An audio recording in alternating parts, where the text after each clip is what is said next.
1931ची जनगणना घेतली आणि तुम्ही त्याच्या जीवावर आरक्षण घेतलं. तुम्हाला त्यानेच आरक्षण दिलं इंग्रजाच्या जनगणनेनं.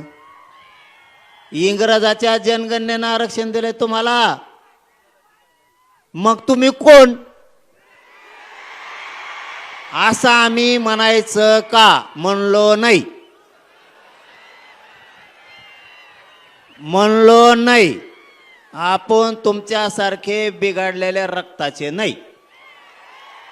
म्हणलो नाही, म्हणणार नाही. म्हणायचं का असं म्हणलो नाही. तुम्ही डायरेक्ट म्हणले आम्हाला, पण आम्ही म्हणायचं का म्हणलो. बर, याच्या पुढं जाऊन आम्ही असं म्हणलो का की बाबा आमचं गुलामीचं गॅजेट हे.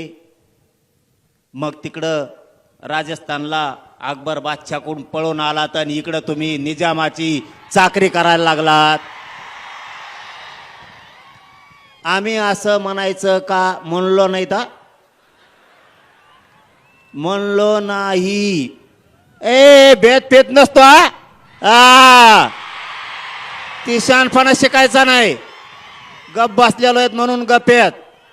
तुम्ही फक्त फेसबुक व्हॉट्सअपला लिहू शकता. ज्या दिवशी सुरू होईल ना त्या दिवशी तुम्हाला बी कळण. काही बोलता. माझ्याकडे नीट करायची ताकद आमच्या मराठ्यात आहे. काही बोलता. आम्ही म्हणलो का तुम्ही राजस्थानला होते, तिकडं बादशाह अकबर होता आणि त्याने लय ठोकलं दांडकेने तुम्हाला, मग पळून इकडं महाराष्ट्रात आलात.